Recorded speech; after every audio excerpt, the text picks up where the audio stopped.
Pessoal, não vamos esquecer de acionar o sino. Olá, combatentes, canal da Guerra, tudo tranquilo aí, pessoal? Um abraço aqui aos produtores de conteúdo amigos. Canal Arte, o Blog Velho General, canal Parte e Defesa, canal Bom Combate, o canal Visão Estratégica. A todos os funcionários e estagiários da DESG de São Paulo. Coronel Paulo Filho, Coronel Pimentel, Rogério Itablião, os irmãos Russo, todos os produtores de conteúdo amigos aí, um grande abraço. Vou começar mais uma live.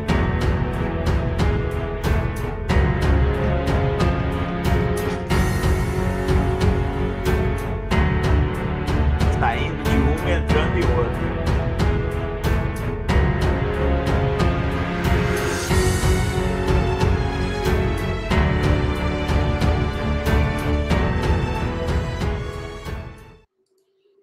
Olá, combatentes, canal da Guerra, tudo tranquilo aí? Pessoal, nós temos um convidado especial hoje, que é o Thales Ruffini. Ele é do canal Visão Estratégica, vou deixar ele falar do canal. Mas por que o Thales está aqui hoje? O Thales é estagiário do CEP 64, da Associação de Diplomatas da Escola Superior de Guerra. Então, o que acontece? Na segunda-feira, Thales, só um minutinho, vou só abrir para mim aqui para eu mostrar o certificado aqui, o diploma. Na segunda-feira eu fui dar uma palestra na DESG, né, sobre os novos rumos da geopolítica. Está aqui o nosso... O pessoal viu as fotos aí, está aqui nós fizemos vídeo aí também. E o Thales é um dos estagiários do CEP. O que foi que aconteceu? Não deu tempo de ler todas as perguntas. Tinham muitas dúvidas do pessoal.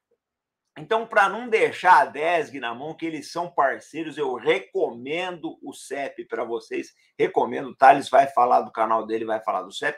Hoje nós vamos responder ao vivo as perguntas dos estagiários da DESG, que eu acredito que sejam questionamentos também de muitos das senhoras e dos senhores aqui do canal. Então, Thales, fala do CEP, fala do teu canal, depois a gente vamos às perguntas. Boa noite para você. Bom, boa noite, comandante, boa noite a todos aqui.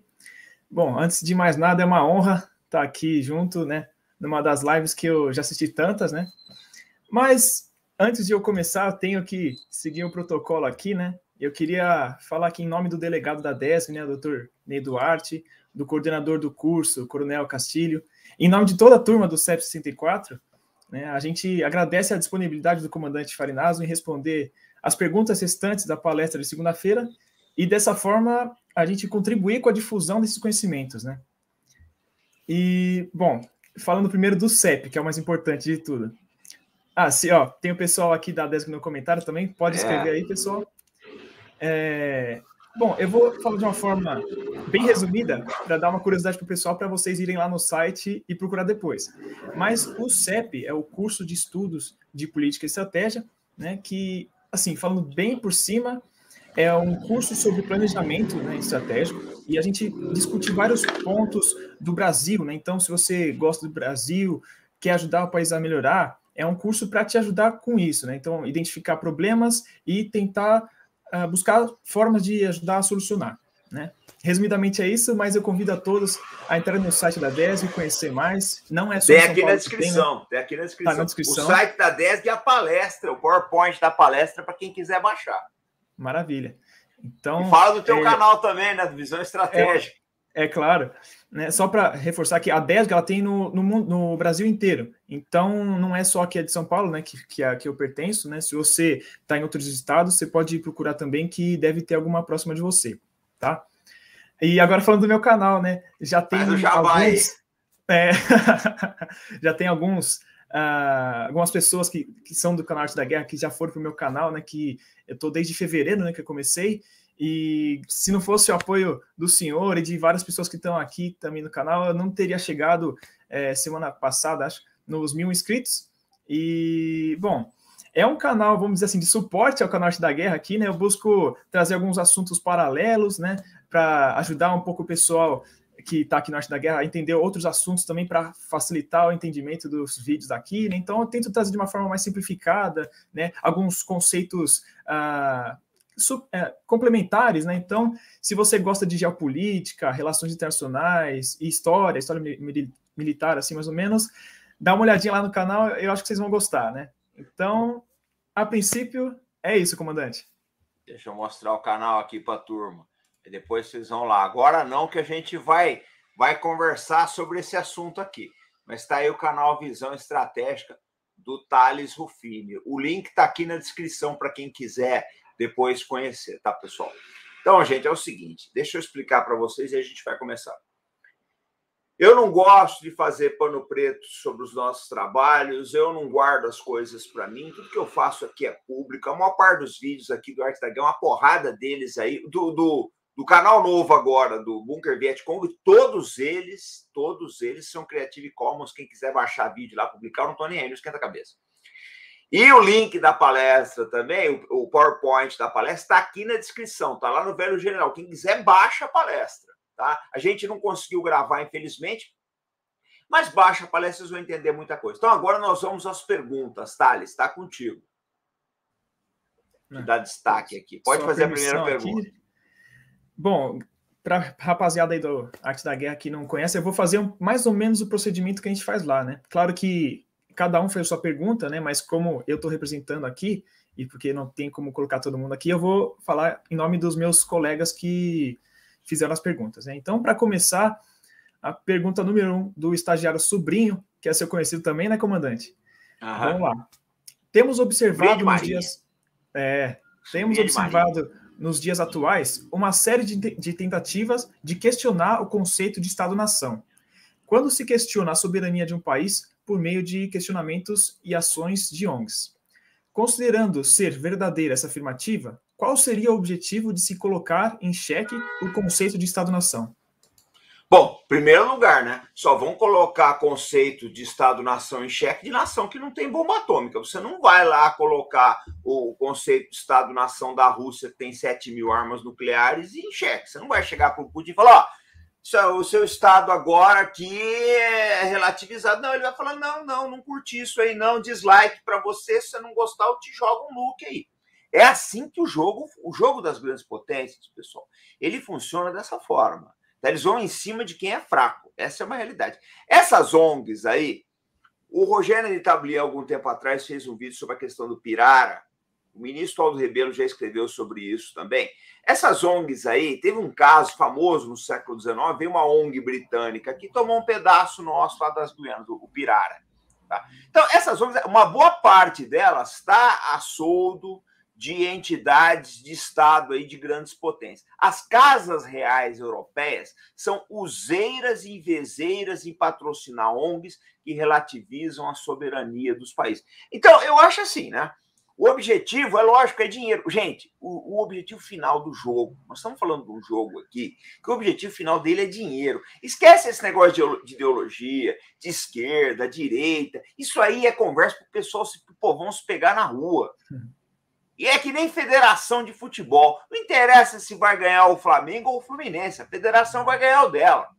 O jogo das grandes potências é assim. Eles criam essas divisões, esquerda, direita, LGBT, essas coisas aí. O pessoal se pega e eles vão ganhando a parte deles. Essa aqui é a verdade. Só, na minha opinião, respondendo à pergunta do Sobrinho, quero mandar um grande abraço para ele. Só vai ser relativizado os países que não têm força militar para responder a isso, tá? E o objetivo dessa relativização é ganhar dinheiro. Vou dar dois exemplos.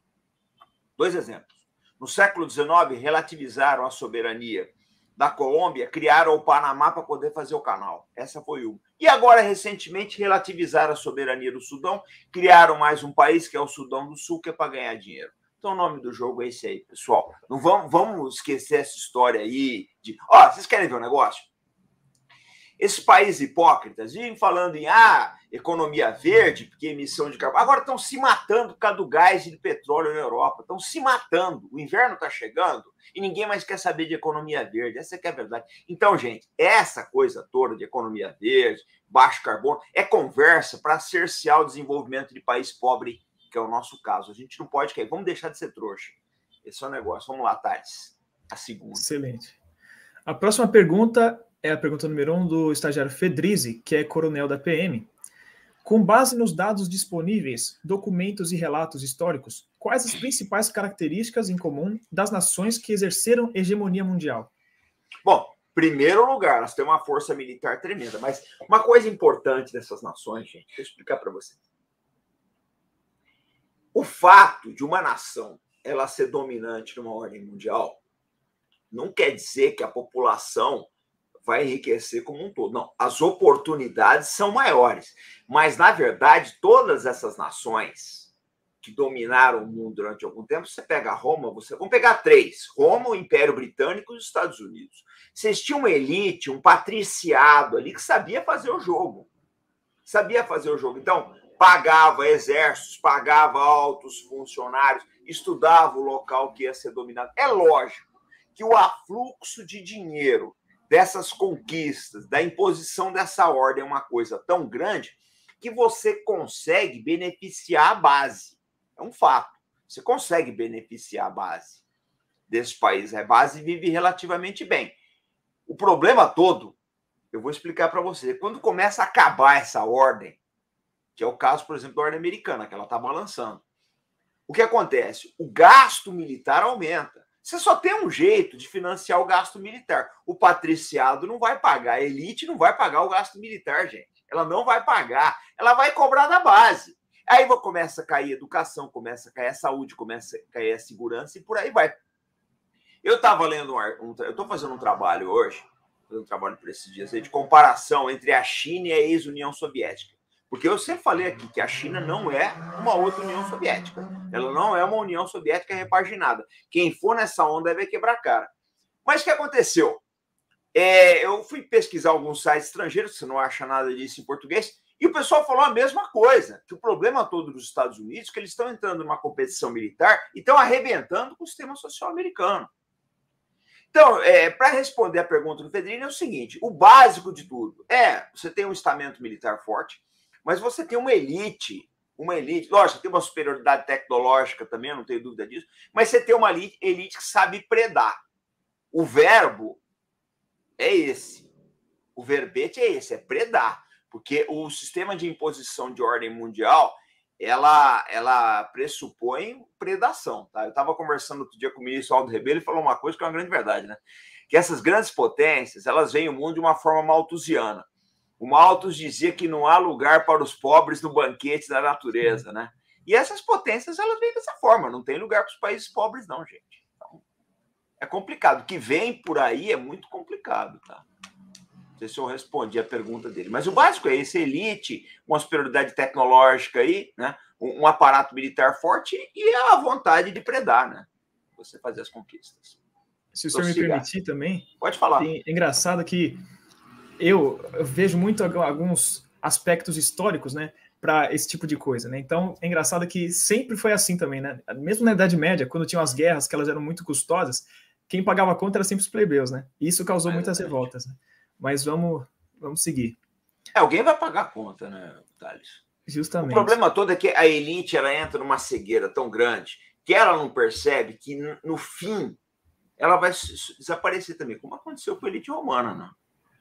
Mas a verdade é uma só, gente. Alguém escreveu aqui, é uma grande verdade. Todo império cai de dentro para fora, não cai de fora para dentro, é de dentro para fora, ele começa a apodrecer. Prossiga.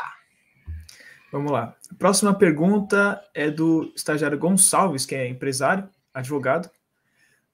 Na sua avaliação, a Guerra Fria trouxe, através do equilíbrio de forças entre os Estados Unidos e a União Soviética, paz, desenvolvimento e prosperidade para todo mundo? A corrida armamentista contribuiu para o respeito mútuo entre as potências e inibiu outros conflitos regionais? Mais ou menos, né? Mais ou menos. Havia um equilíbrio entre as duas potências, mas você não conseguiu impedir uma das maiores, das maiores tragédias do século XX, que foi o Vietnã e a guerra Irã-Iraque. Você não conseguiu. Fora as guerras coloniais também, as guerras de descolonização foram importantíssimas no contexto de formação, né, da nossa moderna civilização, do conceito assim, da distribuição da humanidade como a gente conhece, a descolonização foi uma das coisas mais importantes do século XX, né, gente? Ela não teria ocorrido sem a Segunda Guerra Mundial. E também não teria, ou teria ocorrido de uma forma muito mais lenta, se não fosse o apoio que a União Soviética e a China deram a diversos movimentos, né, de descolonização no mundo inteiro. Eu não acho que o mundo da Guerra Fria ele tivesse assim, fosse mais pacífico ou menos pacífico. Mas nós temos que olhar uma coisa, gente. Isso é uma teoria que eu tenho, eu falo sempre isso. Eu duvido que Osama Bin Laden ia se criar, tá? Como ele se criou a partir de 94, por aí, se ainda houvesse a União Soviética. Isso não aconteceria. Primeiro, que é uma coisa muito importante que vocês não estão vendo. A Rússia, hoje, na Rússia do Putin, vocês observam isso, eles têm uma preocupação muito grande, mas muito grande com o terrorismo islâmico. E eles têm uma razão para isso. Eles têm milhões de islâmicos dentro do país deles, dentro do respectivo país. Na União Soviética, eles tinham verdadeiras repúblicas islâmicas. Você pega aí Uzbequistão, Turcomenistão, por aí vai. Mas a Rússia, agora que sobrou, ela tem diversos rincões, aí, diversos bolsões islâmicos. Então, eles têm uma preocupação muito grande. Eu duvido que o Osama Bin Laden ia crescer como cresceu. Isso eu duvido. Eu duvido. Agora, gente, aí que a gente entra do outro lado, né? Vocês querem ver um negócio? Em 96, o Talibã toma o poder no Afeganistão. A Al-Qaeda, para ela subsistir, ela precisa do Estado falido. Então, para onde que ela vai? Ela vai para Etiópia, Somália, Sudão, Afeganistão, etc. Ela vai na carniça. O Afeganistão está aí. O Ocidente abandonou o Afeganistão. A Al-Qaeda foi lá e se criou. Agora estão querendo abandonar o Afeganistão de novo. Para sorte do Ocidente, você tem China e Rússia ali do lado que não vão deixar isso acontecer. Eles já estão dando todos os sinais que não vão deixar. Por quê? Porque eles sabem que aquilo vira um ninho de terrorismo. Eles sabem disso. Têm certeza, pela experiência, principalmente o russo, pela experiência e pragmatismo que eles têm de lidar com aqueles assuntos naquela região, que eles estão ali há 300 anos, né? Eles sabem onde isso vai acabar. Agora, nesse ponto, eu acho o Ocidente extremamente irresponsável, meu amigo. Porque você financiou as guerrilhas dos mujahidins por 8 anos para expulsar os soviéticos dali. Quando acabou aquilo, você virou as costas. Pedir para formar terrorismo ali, para formar um bolsão terrorista. Né? Pediram para acontecer isso. Então, eu acho assim, o que eu vejo hoje em dia, com essa nova ordem que está chegando aí, essa nova ordem que vai trazer a tendência a trazer um certo equilíbrio, eu acho que algumas coisas que aconteceram aí de 1991, com o fim da União Soviética, até mais ou menos 2015, quando começa a se desenhar essa nova ordem mundial aí, elas não vão se repetir, não. Elas não vão se repetir. A humanidade sempre vai ser violenta, né, Thales? Agora, eu acho que vai haver um pouco mais de controle, principalmente uma preocupação muito grande com o terrorismo islâmico. Tem até a ver com aquela questão do choque de civilizações, né? Sim. Eu penso dessa forma também, porque, na verdade, outro dia o Cabaé falou um negócio, fora de série, numa live. O Cabaé ele tem umas colocações maravilhosas, ele é muito bom. Falou uma coisa uma vez com uma grande verdade, uma live aqui que a gente fez. Falou, olha, o americano não entendeu que os mujahidins, depois os talibãs, eles não estavam ali lutando contra os soviéticos. Eles estavam lutando contra o invasor, fosse quem fosse o invasor. Lutaram contra britânicos no século XIX, lutaram contra soviéticos nos anos 80 e lutaram contra os Estados Unidos e OTAN no início do século XXI. Então o pessoal não entendeu isso, que o problema não é que os mujahidins eram anticomunistas, eles nem sabiam que era comunismo, eles nem sabiam que era isso. Para eles, o soviético era mais um invasor, tem que tirar esse cara daqui.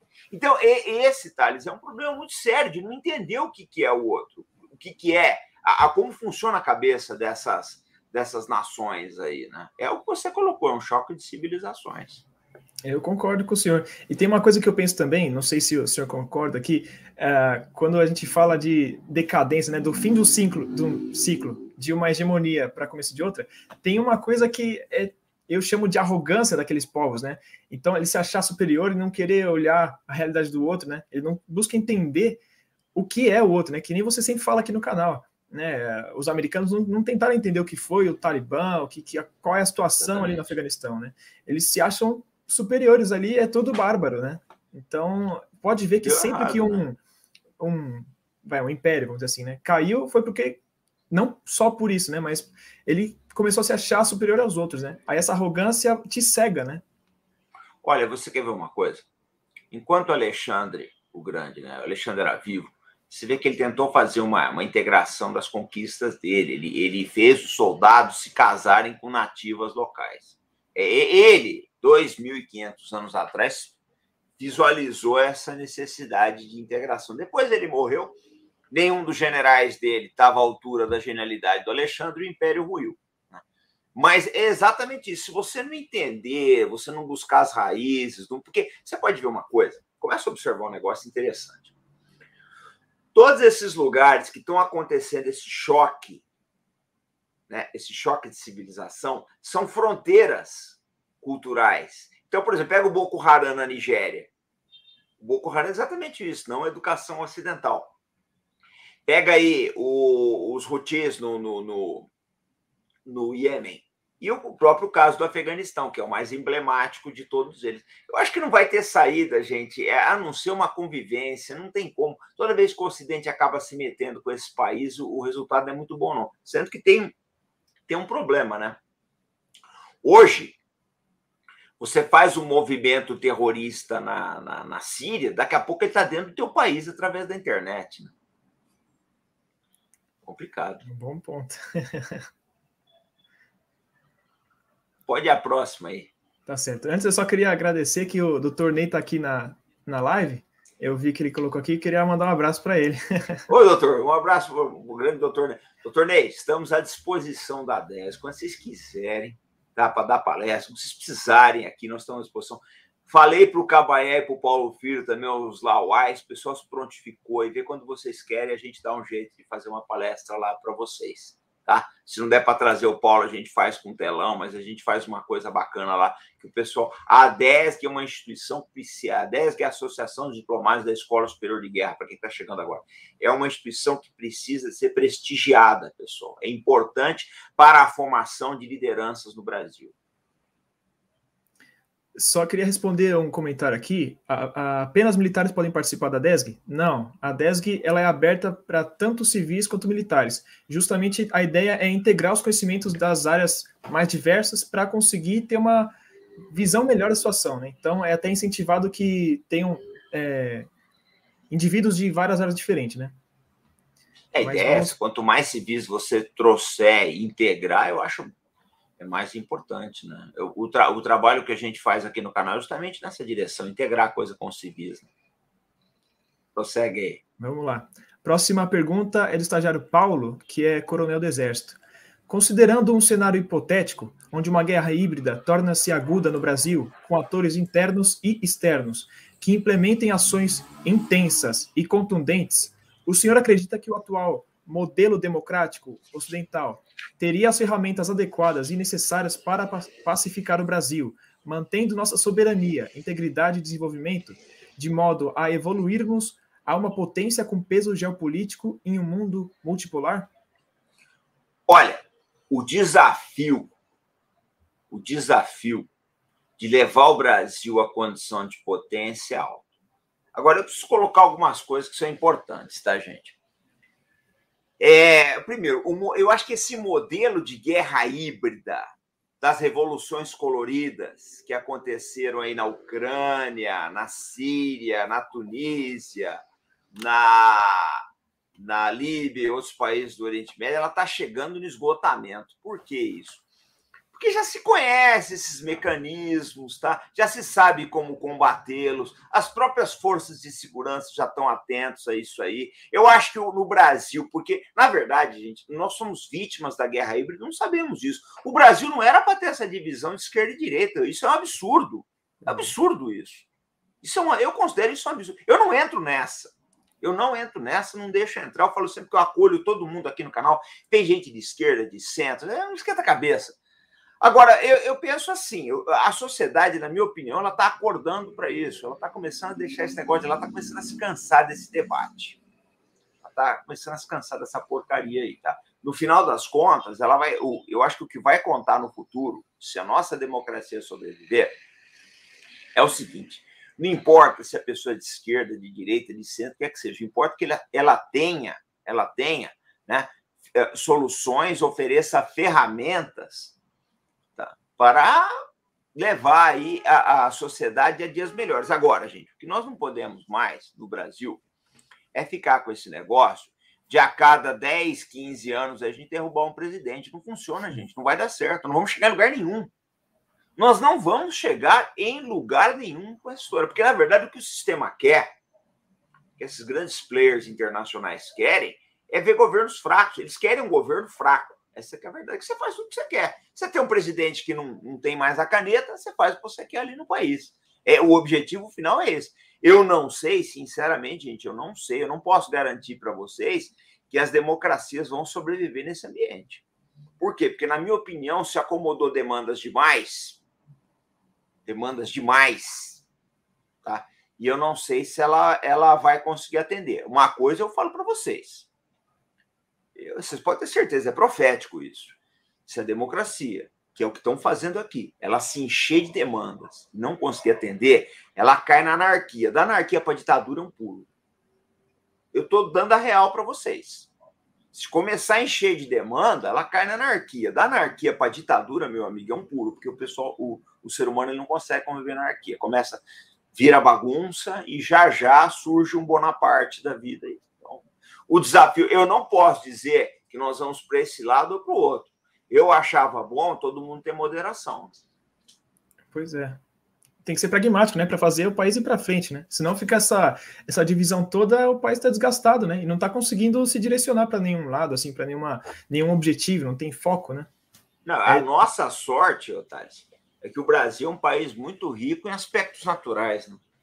Porque se não fosse isso, a gente já tinha quebrado. A nossa sorte é essa. A nossa sorte é essa daí. A gente tem muita coisa, então você com pouco esforço, com pouca organização, que é o caso, nós somos desorganizados pra caramba, as coisas andam. Mas pode ser que um dia essa sorte acabe. Pois é. Próxima pergunta. Pergunta do estagiário Arraes, ele é engenheiro. Existe algum período padrão dessa troca de ordem mundial? Não tem. Porque vamos lá, eu vou colocar as ordens que eu elenquei na live, né? Na palestra. Então, eu coloquei o Império Romano. O Império Romano foi uma ordem mundial. Depois você tem a Baixa Idade Média e a Alta Idade Média. Tá? Depois você vem em Guerra dos 30 Anos, você tem a Paz da Westfália. A Paz da Westfália, que vai de 1648 até as Guerras Napoleônicas, você tem um período aí já é uma nova ordem. Começa a nascer o Império Britânico, mas não está consolidado. Aí você vem as Guerras Napoleônicas, quer dizer, olha, você tem, vamos considerar só Roma, nada do que veio antes de Roma. Você tem Roma, uma ordem mundial. Depois você tem a Alta Idade Média, a Baixa Idade Média, outras ordens mundiais também. Na verdade, a Idade Média fez mais uma desordem mundial do que uma ordem mundial em si, né? Mas a Paz da Westfália, em 1648, ela estabelece efetivamente uma ordem mundial. Tá? E ela moderniza muito a relação entre Estados, vem o conceito de soberania, diplomacia, uma série de outras coisas, aquilo que eu elenquei lá na live. Bom, aí ela se esgota, vem as guerras napoleônicas e o Congresso de Viena. Cria-se uma nova ordem mundial, tenta-se restaurar as monarquias que foram derrubadas. Até se conseguiu, mas aquelas monarquias já estavam feridas de morte. Nisso o Império Britânico se consolida. Você consegue manter isso daí mais ou menos até a Primeira Guerra Mundial. Na Primeira Guerra Mundial, os impérios se esfacelam. O Império Britânico ele foi ferido de morte na Primeira Guerra Mundial. Ele não morreu, mas ele morre na Segunda. Ele não morre na Primeira, mas morre na Segunda. Né? Tanto que tem historiadores aí que consideram as duas guerras mundiais, a primeira e a segunda, como uma guerra só. Já tem gente falando isso. E tem gente também, pessoal, bom que vocês saibam disso, que considera a Guerra dos 7 Anos uma guerra mundial, que considera as guerras napoleônicas uma guerra mundial. Eu particularmente acho que foi. Tá? Bom, muito bem. Aí você tem essa ordem mundial que se encerra em 1945. Vem a nova ordem, que é a Guerra Fria. A Guerra Fria foi uma ordem mundial, eu não tenho a menor dúvida disso. Muito bem. Essa ordem mundial da Guerra Fria, ela acaba em 1991 com o fim da União Soviética. A União Soviética quebra, fica só Estados Unidos. Outra ordem mundial, ela vai mais ou menos de 1991 até 2014, 2015, por aí, com a intervenção russa na Crimeia, na Síria e a ascensão da China. Agora, nós já não podemos dizer, não dá para dizer com 100% de certeza, ser taxativo, que ainda estamos sob a ordem mundial americana. Ela já não está tão bem, é um fato, gente. Vamos ser honestos, é um fato. Né? Só que a nova ordem não nasceu ainda. A velha está morrendo, mas a nova não nasceu. Nós não sabemos se a nova ordem mundial vai ser uma divisão entre Estados Unidos e China. Nós não sabemos se vai ser uma ordem tripolar, Estados Unidos, China e Rússia. Nós não sabemos se vai ser uma ordem quadripolar, com a Índia no outro bloco, ou a União Europeia. A gente não sabe o que vem por aí. Agora, uma coisa é fato, gente. Toda a ordem mundial, ela morre de dentro para fora. Ou por uma grande praga, guerras, desgovernabilidade, o que quer que seja. Mas chega uma hora que as soluções se esgotam. Aquela sociedade, ela implode, é um fato. É um fato, ela implode. Agora, não existe uma fórmula. Não existe uma fórmula. Agora, o negócio uma coisa é certa, né? No final, todo final de ordem mundial, você tem um aumento de gasto militar exponencial, gente. Com a União Soviética foi assim, com o Império Britânico foi assim, com Roma foi desse jeito, e os Estados Unidos estão no mesmo caminho. Olha, gente, eu não sei dizer o que vem por aí. Eu não sei dizer, eu só sei que vem. É o que eu sei dizer para vocês. É inevitável que venha uma mudança. É a armadilha de Tucídides, né? Quem tá no poder não quer perder o poder, né? E quem tá chegando quer chegar com tudo. Então, pode ser que não haja conflito. Eu não sei. Eu acho, Thales, a impressão que eu tenho, e eu posso estar errado, muita gente me critica por isso, mas eu não esquento a cabeça, porque eu acho que a gente tem que ser honesto. Eu não acho que a China queira um confronto com os Estados Unidos, porque não ia ser bom para ela. Não porque ela seja boazinha, não, porque não ia ser bom para ela. Essa aqui é uma realidade. Tá? Eles estão muito ligados. Tem analistas que usam uma expressão, estava vendo hoje, chamada China-América. Incrível isso, China-América. Que eles estão tão entrelaçados que não dá para separar. Agora, você não sabe, né?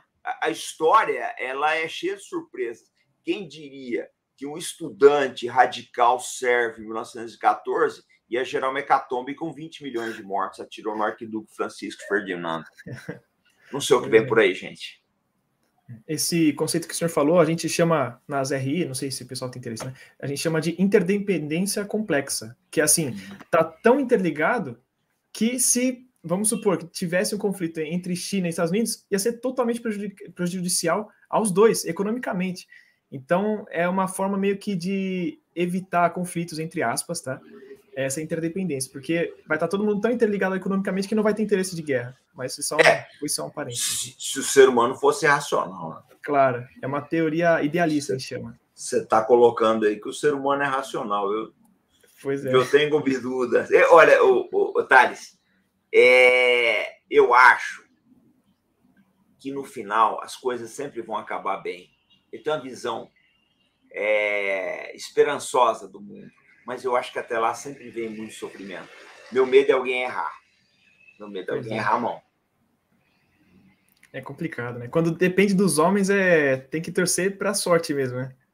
Eu estava numa palestra agora de tarde com o ministro Nelson Jobim, e ele foi ministro da Defesa, eu fiquei bobo de ver a visão que ele tem das coisas, que ele colocou duas coisas que eu vivo falando nas lives aqui, Primeiro que é a dependência comercial do Brasil com a China, que não tem mais como esconder.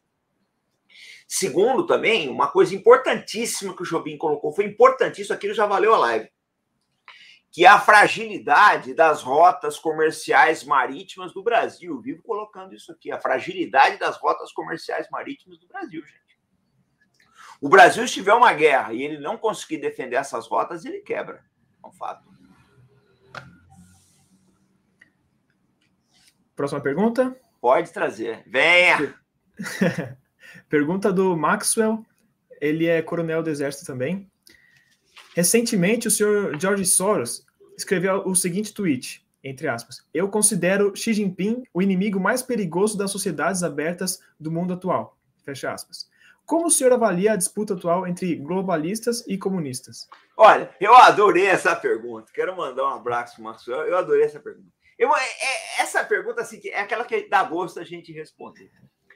Eu acho que a bronca do Xi com a China, eu sempre falei, ele perdeu dinheiro para dedéu. Ele apostou contra o dinheiro de Hong Kong, acho que era dólar de Hong Kong, não é qualquer coisa, em 98. O governo chinês bancou a aposta, acho que ele perdeu mais de 10 bilhões naquela época. Ele achou que ele ia fazer o mesmo jogo que ele fez com o Banco da Inglaterra. Agora ele veio com essa brincadeira da Evergrande. Não, porque a Evergrande vai acontecer. Não aconteceu nada. Eu acho engraçado isso. O Soros, ele faz isso. Ele lança o boato, todo mundo cai, né? Todo mundo cai. A gente tem uma frase na aviação, Thales, que eu adoro. Não existem erros novos, o que existem são pessoas novas cometendo erros antigos. Então, na verdade, o que acontece é que todo dia nasce um trouxa no mundo. O pessoal vai contar essas histórias, a turma acredita e perde dinheiro. Essa que é a verdade. Essa que é a verdade.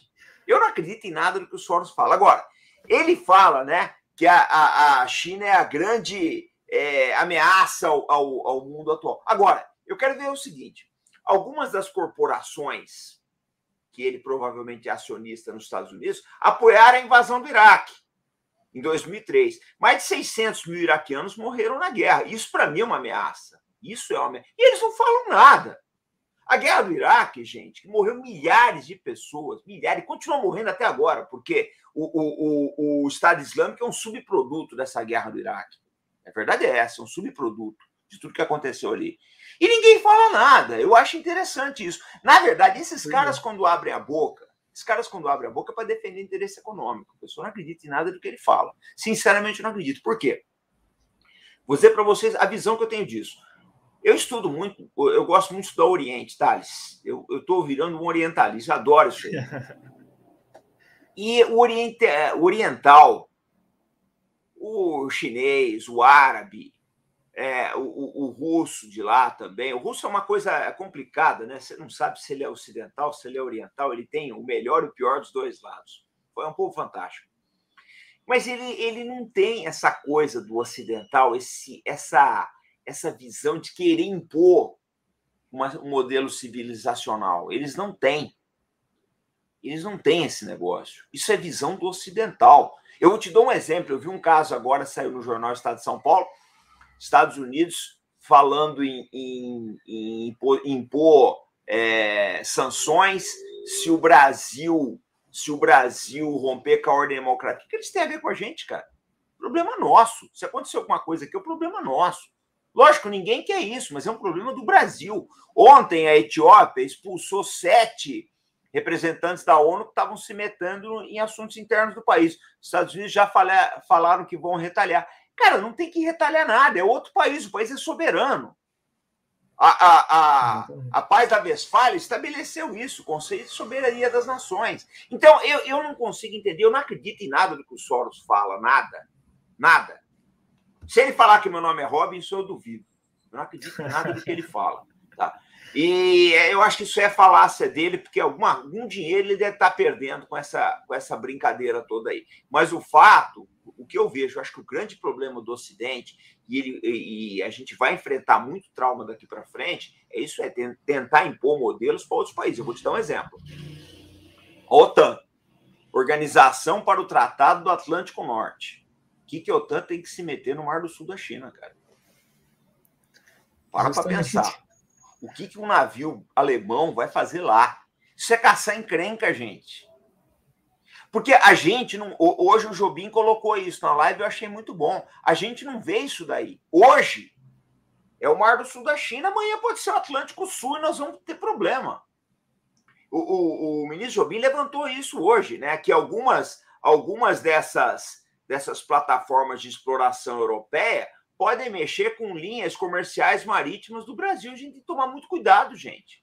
Nós temos que tomar muito cuidado. Um mundo multipolar, eu vivo falando aqui, um mundo multipolar nos interessa muito. Eu vou dizer uma coisa para vocês, o que eu acho da China. Eu acho que a China é uma ditadura. Eu não, eu tenho certeza que é uma ditadura. Reprime todas as liberdades que você pode pensar, todos. O chinês tem um modelo e aquele modelo acabou. São autocráticos, são ditatoriais, são repressivos, tendem ao totalitarismo. Tudo isso, eu penso tudo isso da China.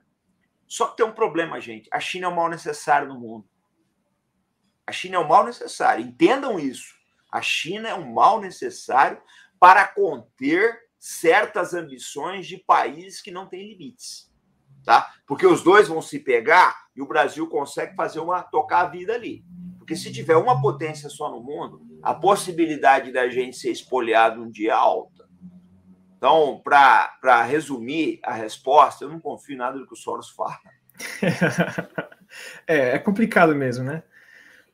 Mas vamos lá. Próxima pergunta é do nosso xerife, o estagiário Shimura. Shimura, grande Shimura, um abraço para ele. Engenheiro também. Em relação ao alinhamento ideológico, o senhor identifica um padrão de países anti-americanos se organizando para acabar com a hegemonia dos Estados Unidos? O Brasil deve permanecer numa posição de neutralidade? Acho que enrolei aqui falar. Sim, sim, as duas perguntas. Olha só, eu acho que existe realmente uma tentativa internacional de, principalmente, derrubar o dólar. Não é fantasia, gente, vamos ser honestos, né? China e Rússia estão alinhados. Eles podem não apoiar diretamente o Irã, mas algumas políticas, principalmente a China, porque a Rússia ela tem um pé atrás com o Irã, tá, gente? A Rússia tem um pé atrás com o Irã, viu? Não vão achando que eles são 100% amiguinhos, porque não são, não. Mas a China, principalmente, para ela, talvez, o Irã viesse a ser um proxy interessante. Eu acho que esses países eles vão enfrentar os Estados Unidos, sim. Não no campo militar, em outros campos. Mas eu acho que o Brasil tem que manter a neutralidade. O Brasil não pode se alinhar com ninguém. Com ninguém. Com hipótese alguma. O Brasil não deve se filiar a alianças militares. O Brasil não pode permitir a presença de bases militares estrangeiras no nosso país. O Brasil não pode permitir que navios carregados de armas nucleares fundeiem nas nossas águas ou atraquem em nossos portos. Tá? Nós devemos manter a posição mais neutral possível. Nós não devemos compactuar. Eu sempre falei, Venezuela, você foi contra a intervenção. Intervenção. Eu não quero ouvir esse negócio de jeito nenhum. O Brasil tem que ficar na dele ali e fazer comércio com todo mundo. E ganhar dinheiro, pessoal. E esse dinheiro ser reinvestido em educação. O projeto que eu vejo para o Brasil é esse. É o Brasil negociando com todo mundo, ganhando dinheiro e reinvestindo em educação. Então, eu vou responder as duas perguntas do Shimura. Se existe um alinhamento de país contra os Estados Unidos, eu acho que existe, que não é fantasia. E a posição do Brasil tem que ser neutra. A gente não pode embarcar nessa canoa furada, não. Porque nós precisamos, gente, tanto da China quanto dos Estados Unidos. Essa é uma realidade. Os Estados Unidos é muito importante para o Brasil, isso eu não tenho dúvida. Se o senhor me permitir, né? Eu até fiz um vídeo falando sobre isso, né? Que é sobre a equidistância pragmática, né? Que um grande exemplo para a gente disso... Boa expressão. É na época da Segunda Guerra, antes da Segunda Guerra, né? No caso que foi uma jogada de mestre ali do Vargas, né? Que enquanto não começou a guerra, que a gente não teve ataque e tudo mais, a gente estava jogando com os dois lados. O que ainda mais né? aqui... Não nasce uma, é uma a cada 100 anos que nasce, né? Era uma raposa. Então, eu acho ele que ficou agora... até o último minuto, Thales. Ele ficou até o último minuto em cima do muro. Ele era uma raposa. Pois é, então eu faz acho falta, que... Faz falta. Sim, né? Alguém que pensa no Brasil é difícil hoje em dia, né? Mas então, eu acho que hoje em dia, como você falou, né? O que a gente tinha que procurar era isso. A gente tem que negociar com todo mundo. O Brasil, lá fora, é conhecido como o país que é amigo de todo mundo, né? E eu acho que a gente tinha que seguir isso. Porque a gente vê que tem muita gente aqui que é totalmente pró um lado em detrimento do outro. Mas será que isso é bom para o Brasil, né? Então, longo prazo nunca é. Exatamente, né? E só mais uma coisinha, um adendo aqui, que tem esses países se alinhando contra os Estados Unidos, né? Mas por que será que tem isso, né? Será que talvez porque ele é ou era, talvez até pouco tempo, o hegemon mundial, né? Porque tem um conceito também nas relações internacionais que é o equilíbrio de poder, né? Se tem um ficando muito forte, outros se juntam para contrabalancear, né? Ô, Thales, eu recebi recentemente um livro feito no Irã, em espanhol. Até estou começando a ler, um livro maravilhoso. E o que acontece? A visão que o iraniano tem do iraniano médio, a classe média iraniana gosta muito dos americanos, essa que é a verdade, essa é uma realidade. Mas a visão que as lideranças têm, principalmente quem perdeu familiares na guerra com o Iraque, ou quem sofreu com as sanções, a visão que eles têm não é muito boa, não, cara. Não é muito boa. Né?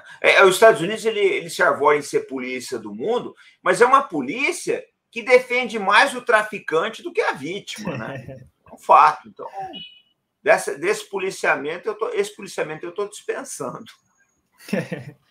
Pois é. Bom, próxima Pode fazer pergunta. A próxima aí.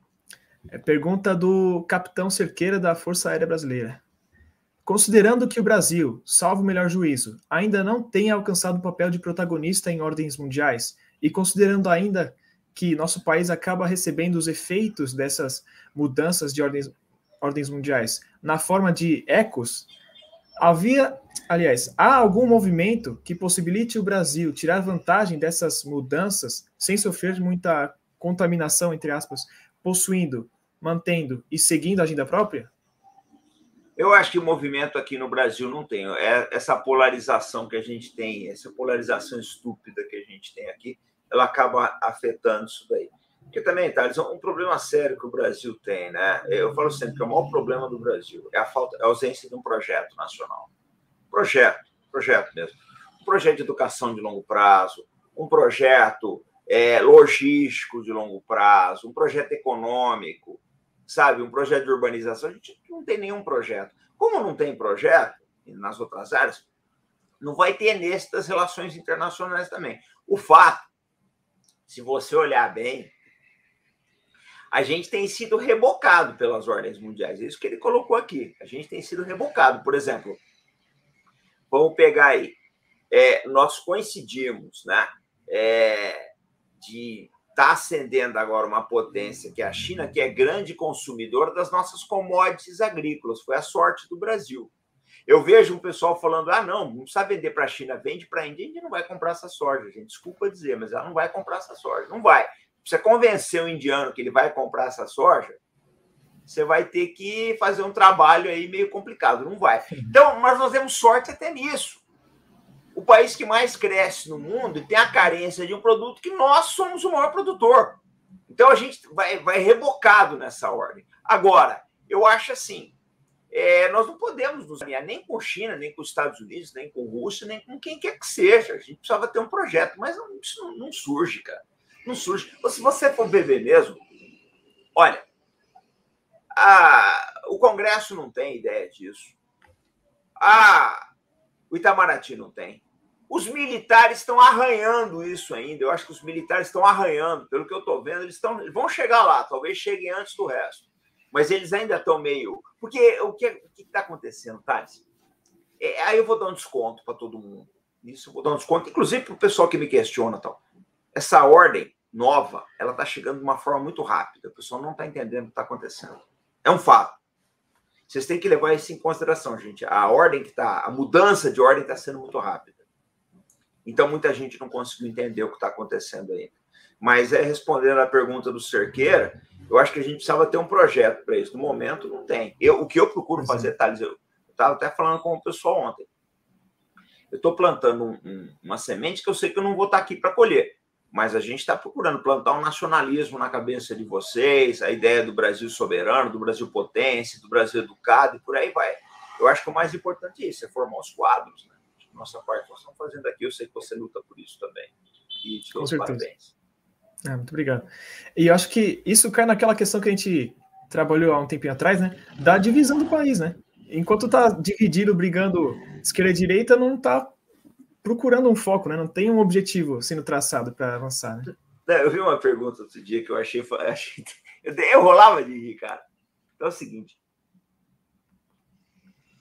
foi quando o Talibã tomou Cabul. Aí tinha um sujeito que perguntou assim, eu fiz vários vídeos com a cobertura de hora em hora, né? Aí um rapaz entrou lá e perguntou, mas esse Talibã é de esquerda ou de direita? Meu filho, esse cara nem sabe o que é isso.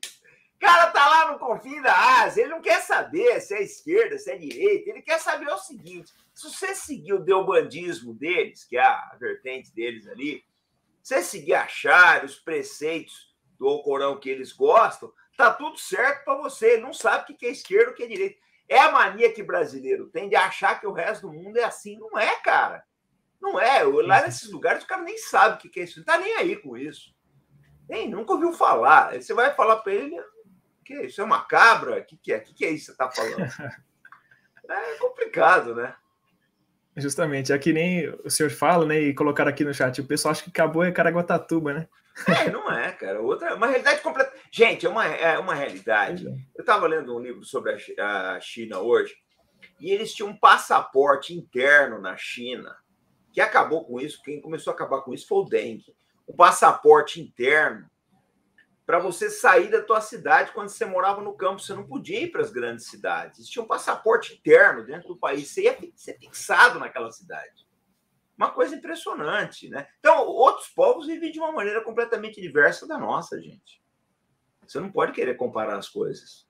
Eu procuro aceitar, porque eu sei que eu não vou mudar. E é até uma ofensa para o cara, né? Eu conto sempre a história. Uma vez eu escrevi um artigo no LinkedIn sobre a corrida espacial da Rússia, tomei um aperto do russo, que eu estava errado, tirei o chapéu, reconheci, pedi desculpas para ele, porque eu falei bobagem.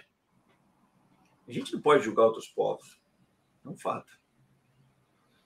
É um exercício, né? Tentar se colocar no lugar do outro, mas mesmo assim é só para ter uma fração da realidade, né? A gente, exatamente. Para saber mesmo. Mas não tem outro caminho, viu?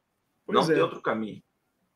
Mas antes isso do que tentar olhar só pelos seus olhos, que nem os americanos fizeram no Afeganistão, por exemplo. Né? E no Vietnã, né? E no Vietnã. Um foi a repetição do outro, gente. Foi a repetição. Sim. Vamos lá. Próxima pergunta. Pergunta do estagiário Guerra. Ele é engenheiro, se não me engano. Na opinião do senhor, como o Brasil deve fazer frente aos desafios internacionais de uma nova ordem sobre uma possível escassez mundial, tendo em vista que possuímos uma população cada vez mais dividida ideologicamente? Olha, eu acho que essa divisão da população nossa vai acabar, mas nós temos que tomar muito cuidado com uma coisa agora, que eu preciso fazer um alerta aqui para vocês, que é muito importante. O problema de escassez mundial, né, se for na área de alimentos, o Brasil tem condição de ajudar muita gente. O problema não é esse. É que quando o preço do alimento sobe lá fora, sobe aqui dentro também, né? O problema é esse aí, o problema é o afegão médio, né? O problema é exatamente esse. Sobe lá fora e sobe aqui dentro também. O que a gente precisa fazer, pessoal, olha só. O Brasil precisa repensar tudo, precisa repensar o tamanho do Estado, a redistribuição de renda, educação, uma série de coisas. Mas com o quadro constitucional atual, o quadro institucional atual, a gente não vai conseguir fazer nada disso. Ninguém vai querer perder. Você pega aí essa parte do funcionalismo que tira 50 mil reais por mês. Você acha que o cara vai querer abandonar isso? Ele não vai. Ele vai abrir mão disso? Ele não vai. Ele não vai abrir. Então, quem vai sofrer é sempre o andar de baixo, que eu falei quando eu comecei a falar das ordens mundiais. É sempre o andar de baixo que vai pagar a conta, gente. Agora, precisa mudar isso uma hora, né? Mais cedo ou mais tarde, a gente precisa mudar isso. O problema que eu vejo de uma escassez nos outros países, né, é que o pobre aqui vai sofrer mais, né? É um fato. O combustível está caro no mundo inteiro. A demanda aumentou ou caiu a produção? Não sei, não vou entrar nessa seara porque não sou especialista nisso. Mas o que acontece aí fora afeta o Brasil. O que a gente precisa criar no Brasil é mecanismos reais de defesa dos hipossuficientes, que não tem aqui, né? Aqui não tem. Aqui, todas as vezes que alguém sequestra uma causa, vão pegar as causas raciais no Brasil, defesa dos negros. Toda vez que alguém fala, não, eu vou defender o negro, acabou, cara. A situação do negro nunca vai evoluir daquilo, porque o pessoal sequestra a causa. A verdade é, sequestra a causa e não sai daquilo. O que a gente precisa é de uma defesa real de quem tem necessidade, de uma defesa real dos hipossuficientes. Difícil. Tinham que defender os cidadãos brasileiros, né? Não um ou outro, né? Mas é que tá, Thales, nós temos uma elite aqui que não se sente brasileira, vamos ser sinceros. Eles não se sentem brasileiros. Eles não se sentem brasileiros. Não se sentem brasileiros. Pega os caras, aí você vai ver esses banqueiros quando vão dar depoimento, esses potentados da Globo aí, quando vão falar. Você vê que o papo do cara não é um papo de rua. Não é um papo... Olha, eu gosto muito de andar em São Paulo, eu adoro andar a pé, adoro. É uma paixão que eu tenho na vida, andar a pé no sol, eu gosto. Eu falo sempre para essa mulher, Robson, você tá velho? Eu falo, vem andar comigo que você vai se divertir. Mas eu duvido que esses caras conhecem uma Santa Cecília da vida, um viaduto de Santa Cecília, viaduto da Marechal Rondon. Não sabe o que é isso, eles não sabem. O cara é só do trabalho dele para casa, naquele carrão de ar-condicionado, ele não sabe o que é isso. Eles não se sentem brasileiros, não estão nem aí com o país. Então, olha, gente, na boa, o Brasil precisa de pessoas que amem o país, que não tenham vergonha de dizer que amam o Brasil. Esse aqui é um fato. Você vê, nós estamos fazendo essa live, você sabe que eu gosto muito de você, cara que eu tenho uma consideração muito grande, sempre falo isso, pegamos teu canal para baixo da asa, agora aí vamos brigar para fazer ele crescer. Mas você vê, ó, tá a bandeira aqui, tá a bandeira aí. Você não vê, ó, a minha tá aqui, ó, não sai. O pessoal parece que tem vergonha de dizer que é brasileiro, é uma coisa de louco, cara. Isso precisa acabar, pessoal. Isso precisa acabar. Nós não vamos chegar a lugar nenhum menosprezando o Brasil, essa que é a verdade. Se você me permitir, uma vez numa aula, eu ainda sou universitário, né? Em uma aula eu acabei cometendo equívoco de ligar minha câmera, né, durante a aula, e eu fui, como posso dizer, hostilizado não seria uma palavra tão precisa, mas vamos dizer assim, né? Porque eu tô com a bandeira do Brasil aqui. E aí começou a aparecer um monte de bandeira partidária, assim, nos fundos dos meus colegas, né? Mas vamos deixar isso para lá. Mas só... tem outra bandeira ali que não dá para ver na câmera. Que elas estão condenando o futuro, meu amigo. Porque o país é a tua casa. Se você pega a tua casa, joga lixo para um lado, bate as portas, quebra vidro, uma hora você vai pagar a conta. A casa vai se encher de rato, camarada. E depois você vê o que você quer fazer da vida, né? Então, isso que parece que... Eu acho que o pessoal da minha idade, né, não se dá conta, né? O pessoal acha que é... Que nem quando é criança, né? Que você dorme na sala e acorda, tá na cama já, né? Parece que não entende como funcionam as coisas, né? Então, acha que as coisas vão se resolver seguindo todas essas cartilhas aí, né? Vamos dizer assim, né? Então, é complicado, né? O pessoal não percebe que tem que, como a gente tinha falado antes, tem que parar, sentar, juntar direita e esquerda, pessoal, para fazer o país ir para frente, né? Não, quer ficar batendo ainda nessas coisas. Aí não tem como mesmo, né? O problema é o seguinte: por absoluta ausência da escassez, por desconhecimento da escassez, a nossa sociedade ela foi condicionada a não ter o senso de urgência. Nós não temos o senso de urgência no Brasil. Não temos, por absoluta ausência da escassez. Você pega o que está acontecendo na Europa agora, já estão se matando por causa de petróleo, gás e carvão, porque veio o inverno aí, meu camarada. Vem inverno aí, é 4 a 6 meses, meu amigo, congelando. Então, é o senso de urgência batendo na porta do camarada. A gente não tem isso. Então, como não tem, dá para viver nesse monte de teoria maluca que o pessoal vive aí, né? Não passou por nenhum problema. Justamente. Eu acho exatamente isso. É muito fácil eles ficarem batendo em algumas teclas assim, que é muito fácil, né? Porque eles não sentem as dificuldades na pele, né? Então... Por exemplo, é fácil ficar com essas pautas aí, se tem comida na mesa, fácil, né? Tem um pai, vamos dizer assim, que sustenta. Agora, se você é uma pessoa que tem que nem o senhor comenta da mulher que vendia o café, né, na frente do metrô, né? Uma pessoa dessas vai se preocupar com uma, digamos assim, besteira? Não, ela tem que botar comida na mesa, cara. O socialismo é a invenção da classe média alta, Thales. Pois é. O socialismo é a invenção da classe média alta. É de quem estava com barriga cheia. Socialismo é a invenção de quem tem a barriga cheia, camarada. Porque quem está no andar de baixo não tem tempo de ver isso, não. É um fato. Eu tenho uma visão, Thales, eu tenho uma visão muito pragmática das coisas, muito pé no chão. Você sabe disso.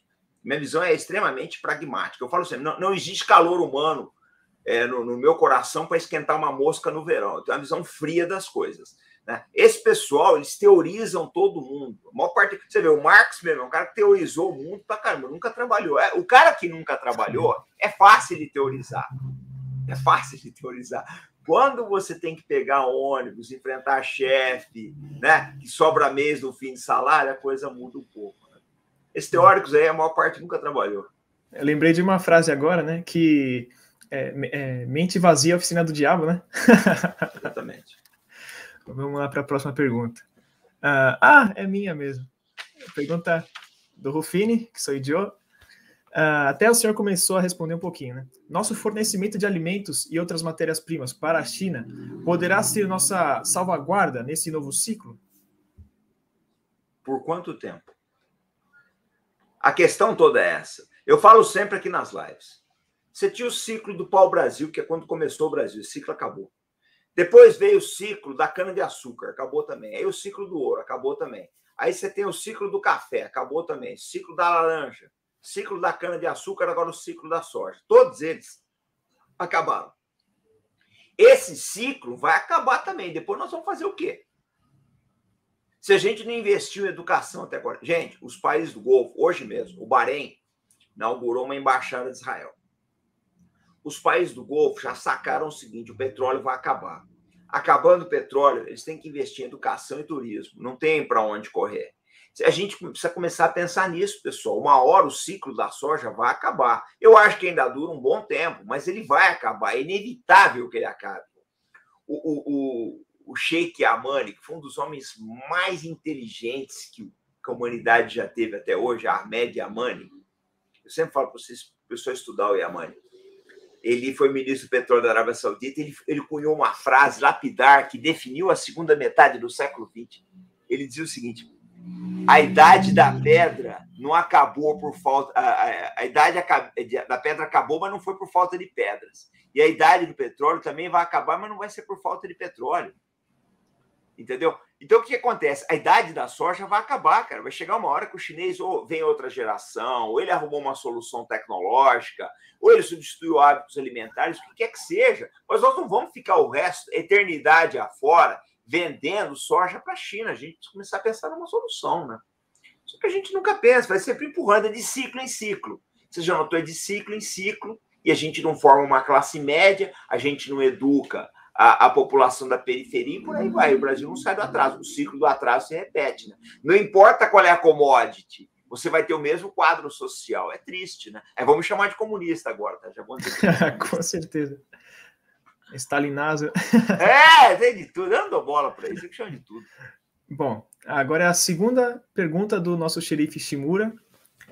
Em 92, a China recebeu investimentos do Banco Mundial, na ordem dos 300 milhões de dólares, com o objetivo de criar e construir centros de engenharia para transformar ideias em produtos.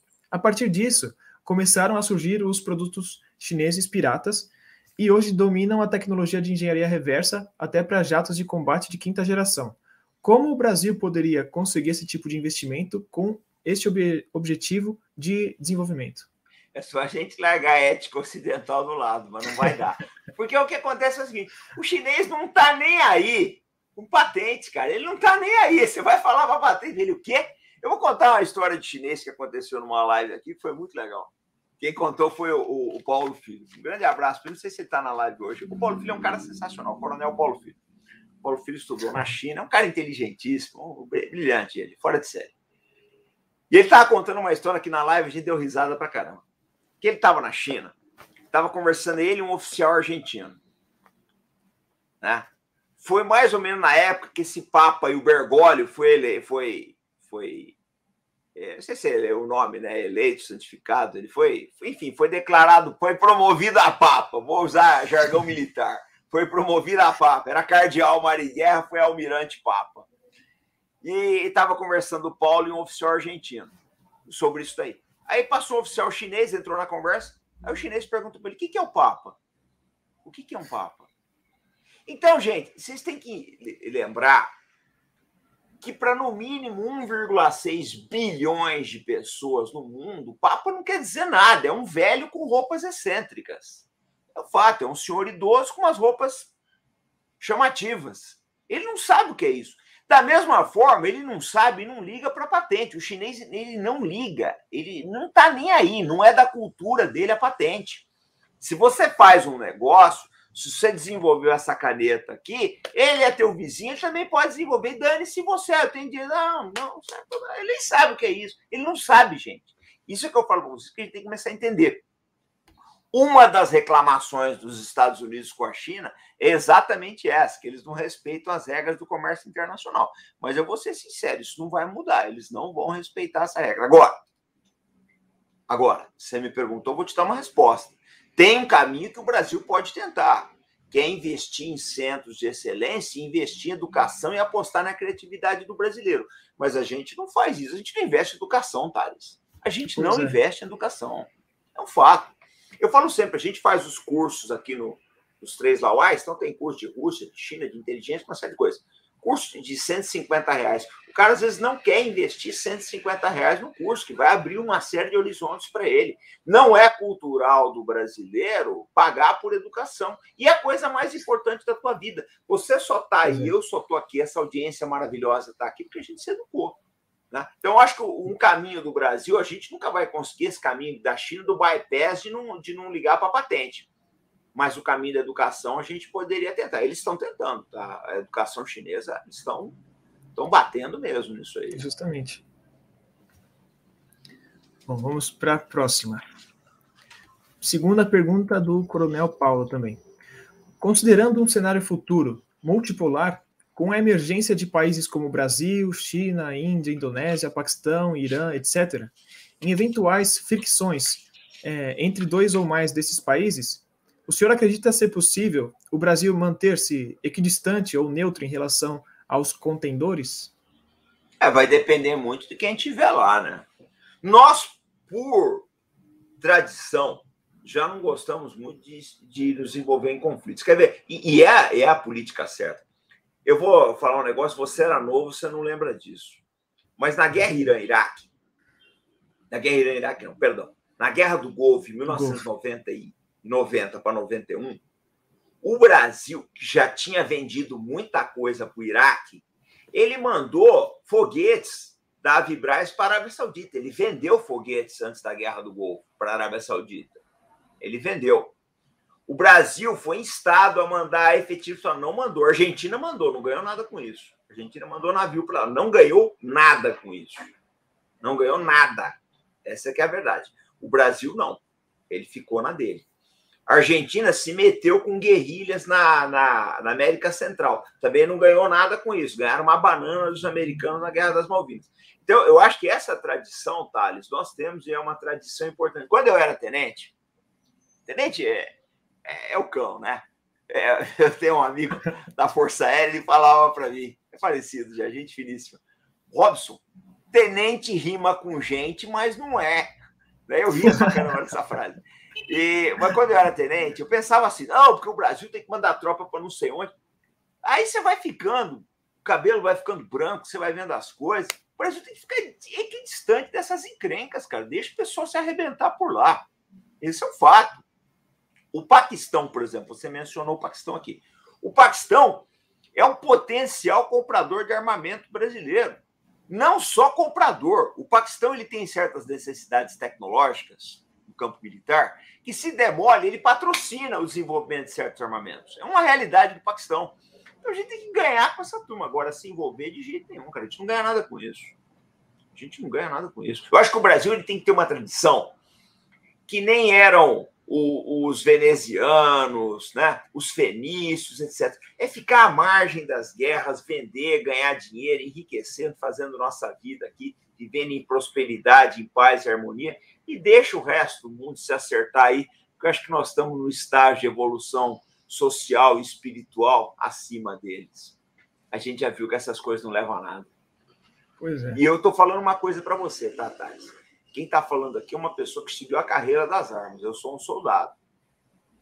Eu aprendi a fazer, sou um profissional das armas. É diferente de alguém que vive uma fantasia. A minha foi a minha realidade em boa parte da minha vida.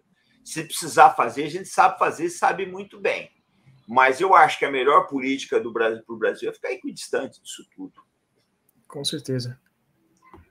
Com certeza, concordo plenamente. Mas vamos lá para a próxima pergunta. Vamos dar o like, tá, pessoal? Vamos dar o like e compartilhar, que aí vocês ajudam o canal. Vamos dar o like, que esse aqui é um canal que briga pelo Brasil. A gente gosta muito desse país, tem um amor muito grande pelo Brasil. Então, bora dar o like, que vocês estão ajudando o canal Arte da Guerra e toda a comunidade de parceiros que luta pelo Brasil. Quem puder, vamos fazer o curso do CEP ano que vem na DESC. Prossegue. Estão todos convidados lá. Vamos lá. Pergunta número 2 do Coronel Maxwell também. É possível dizer que as dificuldades de gestão durante a pandemia do Covid-19 podem enfraquecer a influência de entidades supranacionais e blocos político-econômicos, fortalecendo o conceito de Estado-nação? Pode ser. Pode ser. Porque também você tem que olhar uma coisa, né? Nessa ordem mundial aí. Duas das nações que estão em ascensão são nações extremamente de uma visão extremamente nacionalista das suas políticas, né? Que é o caso da Rússia e da China. Porque o que está acontecendo é o seguinte, gente, vamos lá. Os Estados Unidos foi a potência dominante até agora. É uma realidade, gente. Os Estados Unidos, todo mundo quer ser americano, todo mundo quer imitar os Estados Unidos, quer conseguir aquele estado de bem-estar social, etc. Então, todo mundo quer ser democrático, por aí vai. A partir do momento em que o modelo começar a ser China, começar a ser Rússia, sabe? Ó, o Almirante Rover aqui. Almirante Rover, um grande abraço, tá, chefe? Felicidade pro senhor aí. O dia que eu for em Brasília, e vamos tomar um café. Um grande abraço pro senhor, para toda a sua família. Fique com Deus. E muito obrigado por tudo. Muito obrigado por tudo. Não só pela amizade do senhor, mas tudo que o senhor fez pela Marinha e pela aviação naval brasileira. O Brasil deve muito a profissionais patriotas como o senhor. Um grande abraço, abração para toda a família. Então, o que acontece, gente? Essas nações aí, Rússia, China, talvez Índia. Ó, tô cumprindo a promessa. Semana que vem eu tô começando a estudar Índia, tá? Já encomendei o livro, tá chegando maravilha. Aí. Maravilha. E aí a gente vai debater muito Índia aqui. Mas se essas nações despontarem mesmo, como elas estão indo nessa direção, pessoal, na boa, a tendência é o nacionalismo ficar em alta. A tendência é essa. Porque se tentou até hoje em dia você dizer que você é nacionalista é um palavrão. Você disser que você ama o teu Brasil. Olha, eu ando com isso aqui na rua, às vezes eu chego em algum lugar, tem gente que estranha. Eu sempre andei com isso aqui, sempre andei com essa bandeira. E a outra. O pessoal estranha, parece que é coisa do outro mundo, e não é, cara. Eu estou dizendo que eu amo o meu país. Né? Eu acho que isso pode ser que volte à moda. Porque, Thales, na verdade, vamos ser sinceros, né? O mundo ideal seria um mundo sem fronteiras, sem passaporte, onde o leão, né, se apacentasse junto ao vesgo. Mas nós sabemos que as coisas não são assim. Nós sabemos que isso é utopia. Nós sabemos que a gente não vai chegar nisso tão cedo, que a humanidade ainda não está no estágio ético, para ter esse tipo de convivência. Então, até lá, meu amigo, é cada qual defendendo o seu opinião. Eu acho que no momento não tem outro caminho. Agora, uma coisa é certa, né? O sentimento nacionalista está começando a nascer no brasileiro, cara. Isso é muito importante. Eu acho válido pra caramba isso. Concordo. E como o senhor mesmo falou, né, que a gente pode ver pela movimentação do mundo, né, tanto de países que estão seguindo uma linha mais nacionalista, como o senhor disse, né, eu acho que é um caminho natural, né, assim, se a gente for pensar que supostamente a China seria um próximo ciclo, né, geralmente os países tendem a seguir quem está liderando esse ciclo, né, então se a China continuar um sistema, um poder assim forte, central, eu acho que os países vão tentar seguir esse caminho, né? E aí, por conta disso, vão se importar menos com essas organizações internacionais, né? Então, eu acho, né, na minha opinião, que é meio que natural que perca um pouco a força, né? Até por todas as atrapalhadas que eles estão fazendo, né? Thales, aconteceu o seguinte, você tem dois problemas aí que o pessoal não leva nunca em consideração. Eu não vejo ninguém falando nisso, mas é que é a verdade. Primeiro, a democracia acumulou demandas demais. Ela tem demanda. É impossível atender todas essas demandas. É impossível. Segundo, também, você tem um outro problema, que é a quantidade de leis e preceitos internacionais que eles tentam empurrar para a gente. O Putin fez uma reforma constitucional recentemente, você que gosta de estudar, dá uma olhada depois nessa reforma constitucional dele, que o pessoal só olhou, né, a prorrogação de mandato, que ele pode se candidatar até 2036, só olharam isso.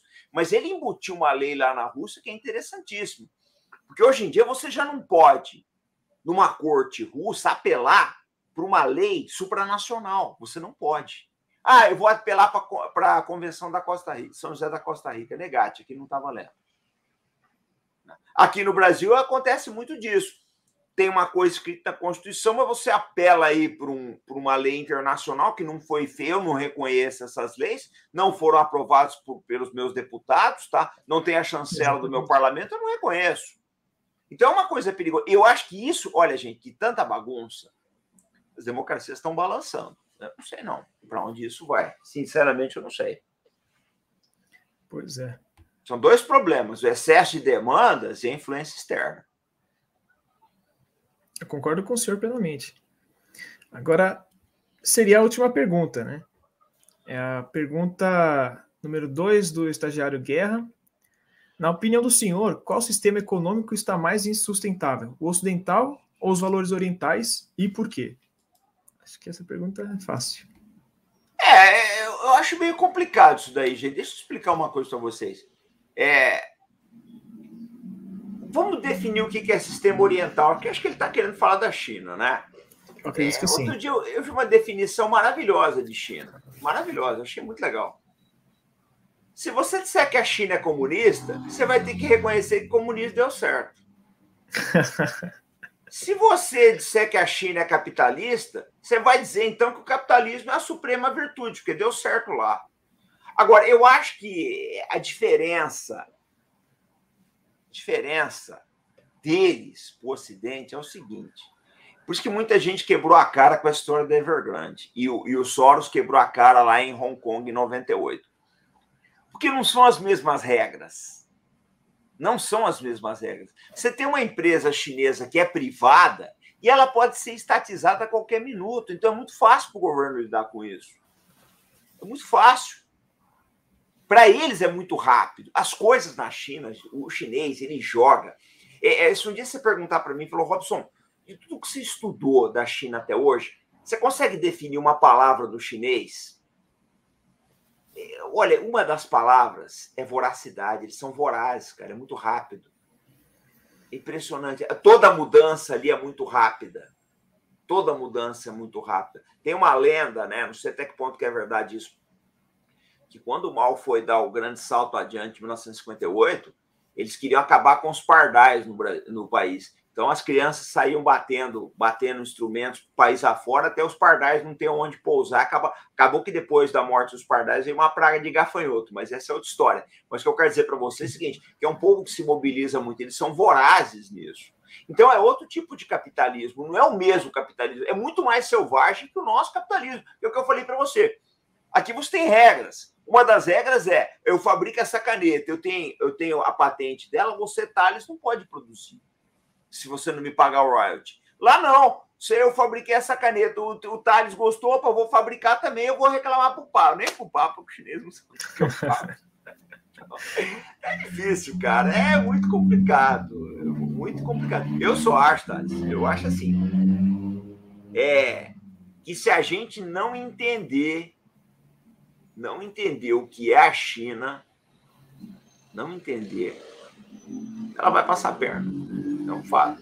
Ela não é a mesma coisa. Eu fiz a live falando isso.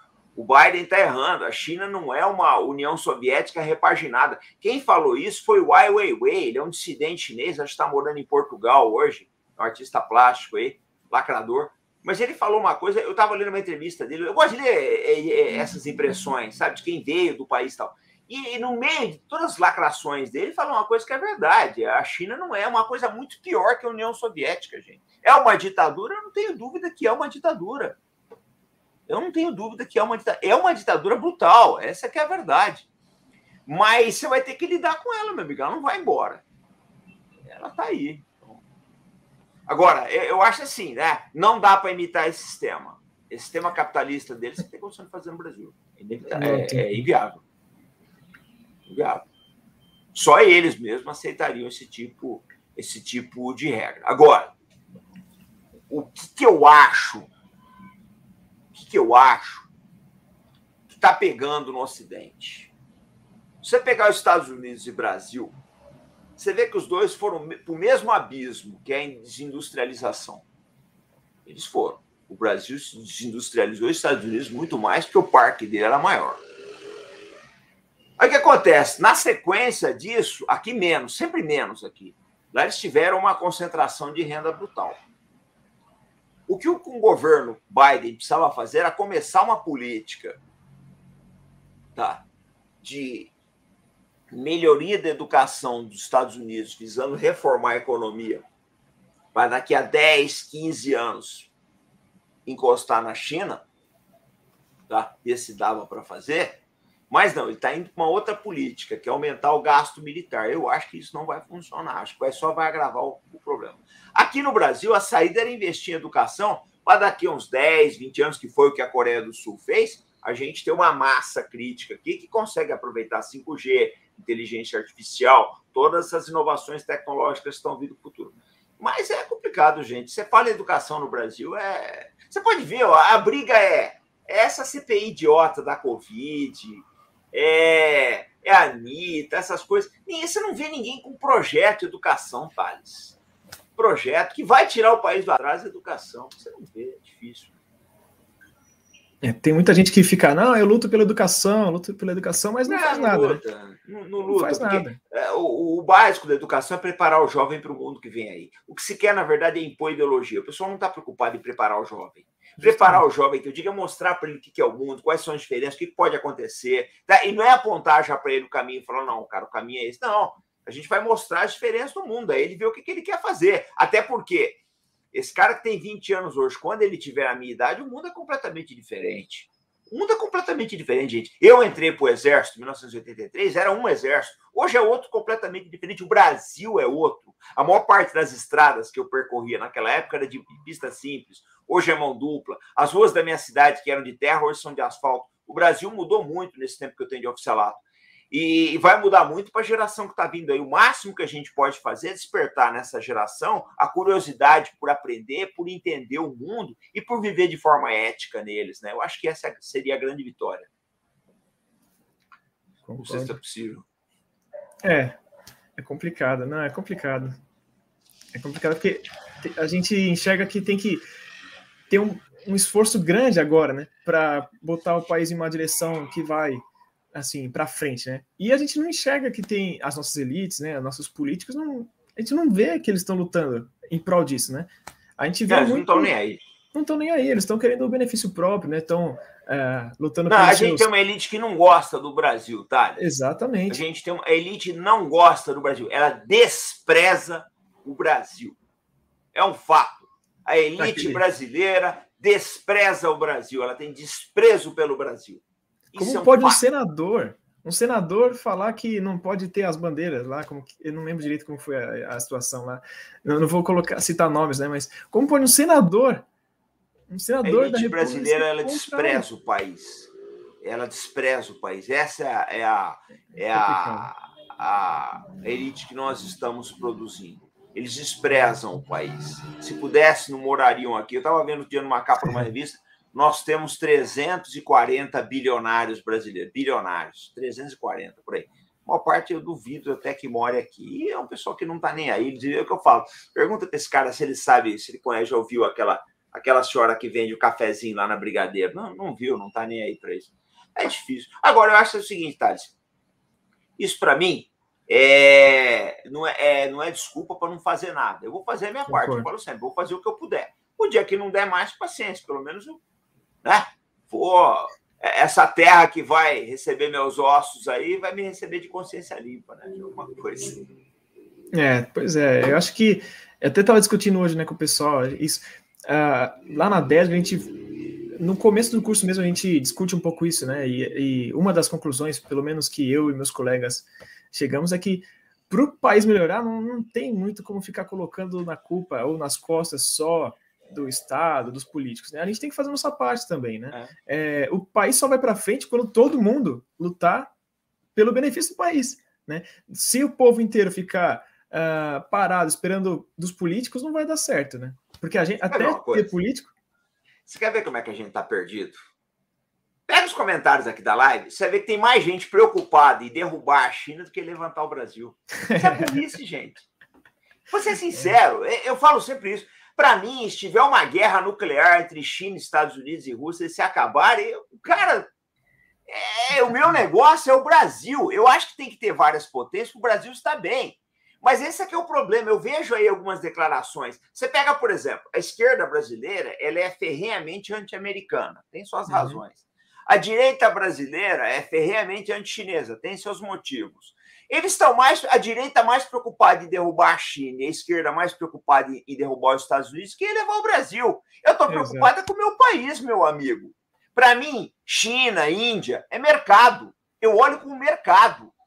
É um mercado que somado dá 3 bilhões de pessoas. Eu quero vender para essa turma. É isso que me interessa. São nossos parceiros, né? Os dois são. Mas o pessoal não consegue entender, né, cara? E essa turma vai votar, vai botar senador lá, vai botar esses senadores malucos aí, que só falta... esses deputados malucos só falta se embrulhar na bandeira dos Estados Unidos ou da Ucrânia, e por aí vai. E assim vai o país. Agora, se você acha que a gente vai ter futuro com gente que está mais preocupada em derrubar outros países do que levantar o nosso, boa sorte, né?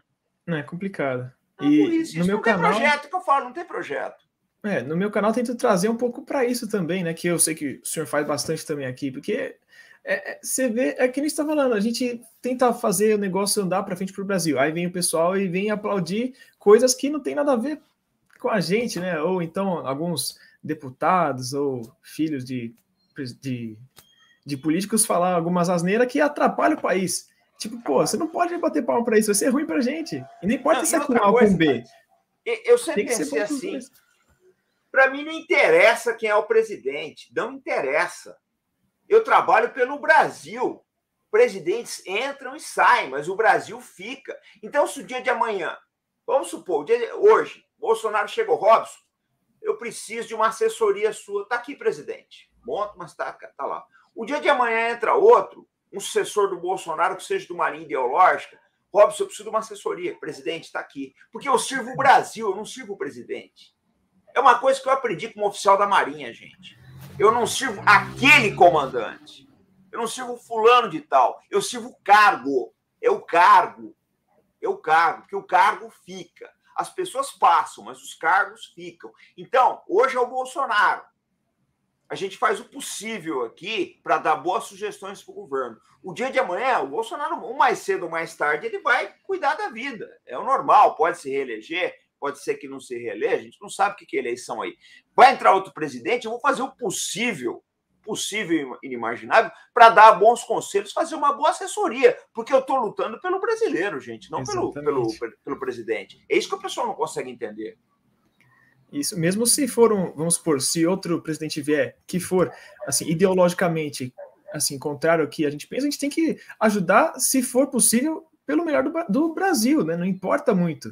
Né? Porque senão o pessoal fica... Assim, eu gosto muito de falar que tudo tem os dois lados, né? Então, por exemplo, um exemplo mais prático. Não é porque você gosta, né, do Bolsonaro que você não pode ver o lado, as coisas boas que, por exemplo, o PT veio a fazer ou não, né? E vice-versa, né? Porque você é petista que você não pode olhar as coisas boas que o Bolsonaro fez e falar e não reconhecer, né? O que precisaria ser é você reconhecer as coisas boas e ruins de tudo, para levar, assim, os exemplos bons, né? E os exemplos ruins também, para não fazer. Então, o que eu acho que é um dos grandes problemas é isso, né? O pessoal só fica preso naquilo. Se eu gosto do A, é 100% bom o A e é 100% ruim o B. Só que não é assim, né? Porque os dois lados têm coisas boas e ruins, né? Que ajudam o país. Mas o problema todo é o seguinte, cara. Se a cada 4 anos entra um presidente, a turma que prende... Isso é filosofia de país africano, tá, gente? Isso é filosofia tribal de país africano. Nós estamos pensando como um país africano atrasado. País da África Central ali. Né? Civilizações pré-neandertais. A gente não pode pensar assim, gente, pelo amor de Deus. Eu trabalho pelo Brasil. Eu penso dessa forma. Eu trabalho pelo meu país. Se o presidente é o Pedrinho, é o Betinho, é o Juninho, não me interessa. Eu preciso fazer soluções, porque esse cara, ele está no timão ali né, do destino de 210 milhões de pessoas. Justamente. Então eu penso dessa forma, eu não tenho essa visão sectária das coisas, cara. Eu penso o macro, eu penso o Brasil. Exatamente. A gente tem que pensar no bem do país, né? Eu até não devia ter falado os nomes, né? Não devia ter falado, mas isso aí eu não esquento a cabeça, ô Thales, eu não dou bola, sinceramente. Olha, cara, eu penso da seguinte forma, eu sirvo a minha consciência e eu estou em paz com ela. Sabe, eu sou bem resolvido comigo mesmo, aquilo que eu penso, eu vou falar. Eu tenho muita pena dos rumos que nós estamos tomando. Eu tenho certeza que cada brasileiro que for para o céu, Deus vai chegar para ele, você foi infeliz porque você era um babaca. Eu te dei tudo. Eu te dei um país maravilhoso, tinha sol o ano inteiro, tinha água abundante, minerais, a agricultura dava certo, a natureza era generosa com você. Deus vai te dizer, você era um babaca, você foi infeliz porque você quis. Vocês tinham tudo para ser feliz. Nós temos tudo na vida, pessoal, para ser feliz. Nós não temos inverno rigoroso, não tem nem inverno. Justamente. Tá? É 15 dias de inverno por ano aqui. Não temos inverno rigoroso, não temos terremoto, não temos vulcão, não temos nada. Não temos nada, temos uma agricultura maravilhosa. Eu adoro o sol desse país, gente. Reclama, às vezes está quente pra caramba, mas eu adoro esse sol, é gostoso, é bacana, é bonito ver isso daí. Você passa pelo interior de São Paulo, eu quando estava voando, sobrevoava as regiões do interior de São Paulo, você vê aquelas plantações a perder de vista, o país é maravilhoso. Então eu acho assim, a gente vai encontrar o Criador um dia, ele vai falar, você foi um babaca, porque eu te dei tudo, você foi infeliz porque você quis, meu amigo. Eu te dei tudo. Eu te dei tudo e a gente não consegue aproveitar, essa que é a verdade. Nós não podemos... Gente, nós temos que parar de ser inimigo do próprio brasileiro. Vamos parar de ser inimigo do próprio brasileiro, né? Vamos ser felizes, né? É fácil, dá para fazer. É que nem... Acho que foi o Bill Gates, eu acho que ele falou, que o Brasil é uma Ferrari pilotada por macacos, né? Que é um país com potencial, acho que é o maior potencial que tem no mundo, assim, não sendo... Em termos de extensão territorial, não tem dúvida que é. O tanto de recursos que a gente tem aqui, é uma coisa assim, não tem como comparar, é um negócio absurdo que tem, e mesmo assim a gente não consegue avançar, isso que é uma coisa... Mas, Thales, o problema é a educação, né, velho? Porque se você dá educação de qualidade para as pessoas, elas começam a enxergar outras coisas, né? Justamente. Elas começam a tomar decisões melhores. As decisões que as pessoas tomam, pelo amor de Deus, cara, não tem condições. Pois é. Vê a próxima aí. Não, já acabou aqui, comandante. Já foram todas as perguntas. Então, deixa eu ver se não tem nenhuma perdida. Eu acho que não. Eu vou liberar o pessoal. Deixa eu mostrar mais uma vez o teu canal. Tá? Olha aqui, gente. Esse aqui é o canal Visão Estratégica do Thales Ruffini. Tá? O Thales é uma pessoa sensacional. Eu gosto muito dele, eu achei ele ter uma honestidade de propósito muito boa. Eu gosto muito de ver a juventude engajada nesses projetos aí. Thales, eu só não consigo te dar toda a atenção que você merece, porque a vida dele você já viu. Eu comecei a fazer live hoje 5 horas da tarde. Deu uma parada rápida para janta aí e vim para cá. Daqui ainda a pouco ainda vou trabalhar em outras coisas aí, por aí vai. Mas o que eu quero colocar para você, tá? É que você está de parabéns pelo teu trabalho. Vamos nos inscrever no canal Visão Estratégica. Pessoal, deixa eu colocar aqui para vocês, tá? Vamos nos inscrever no canal Visão Estratégica. Tá aqui. Vamos nos inscrever lá. Chegar a 10 mil inscritos lá. E a gente... Amanhã eu estou no Café com Defesa. Então, Thales, quer falar alguma coisa da 10 do canal? Primeiro eu queria agradecer. Eu vi comentário aqui de vários colegas, né? Do torneio também, o pessoal do apoio. Cara, não sei se pegou aqui as motos passando, desculpa. Faz parte. Mas queria agradecer, mandar um abraço a todo mundo ali, né? E agradecer de verdade essa comunidade aqui do canal, que eu faço parte da comunidade, né? E tem uma boa parte do pessoal que foi para lá, né? Principalmente no começo, foi o pessoal daqui da comunidade, né? Então, tem alguns aqui que ajudam muito. Então, eu quero agradecer, assim, bastante principalmente o senhor, né, que deu a abertura para isso, né, e acho que também o senhor que entendeu que eu sou só uma companhia de apoio ali, só. Thales, deixa eu explicar aqui, eu sou só um apoio ali. Não é assim que eu penso. Sabe o que eu penso? Eu não vou durar para sempre. Eu sempre tive essa consciência que um dia, né, eu vou para aquela grande barinha que tem lá em cima. Então, o que acontece? Tem que deixar, tem que plantar semente, cara. Alguém tem que pegar a bandeira aqui e ir para frente. Não, o velha guarda tombou, vamos nós. É assim. Morreu 01, imediato assume. Então, eu tenho todo o interesse do mundo, gente, em formar quadros. Quando alguém da juventude me procura, fala, comandante, eu quero partir para... Eu ajudo. Se eu ver que existe honestidade de propósito, eu ajudo.